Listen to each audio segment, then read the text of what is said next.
in the mountain of Tinefulan, somewhere in Mindanao, Philippines. You know, we are inviting you to please subscribe and enjoy that YouTube channel. Enjoying the abundant life. It's always been our dream and our desire. Ito talaga ang pinag-pray namin at ang aming mga pinagdadasal, ang aming mga pangandoy sa kinabuhi na lahat tayong mga tao sa mundo, that every person who live in this planet Earth, they have the chance to enjoy life. We are desiring to enjoy abundant life. So, if you look around here, we are building a place where we call the people can relax, the people can come and enjoy life. You know, we are preparing for the youth camp this coming April. So, afterward, we are inviting also people, if you have a desire, kung mayroon kayong gusto puntahan at ma-relax, you know, para bang masagana ang buhay.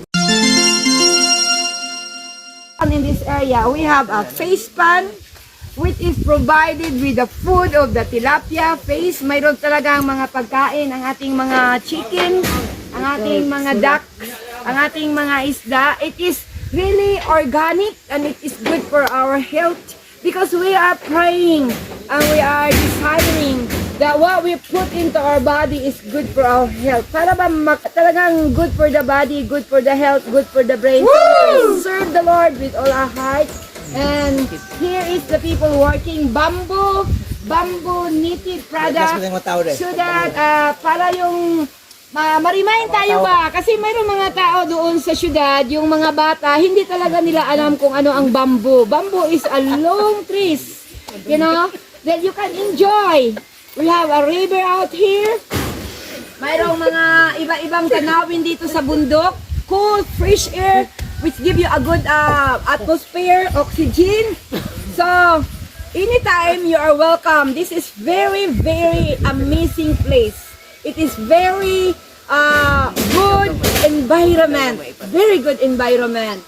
So, in this area, I really enjoy the abundant life because in the city, it's very easy for me to get a headache because of all the pollution, all these garbage. But here, look at all the freshness, mountains, trees, waters, you know. So people are asking us to build a place for them to come and stay. So if you are desiring to come and stay here, wow, you are very welcome because you have the right to enjoy life. So God bless you. He has made everything beautiful. It's time Ecclesiastes 3:11.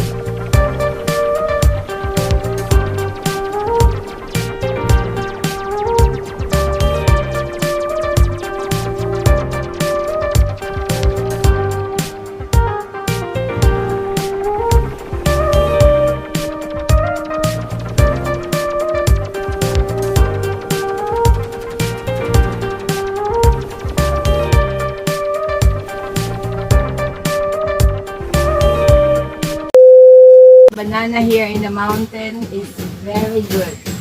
This is the merienda here in the mountain. It's very natural.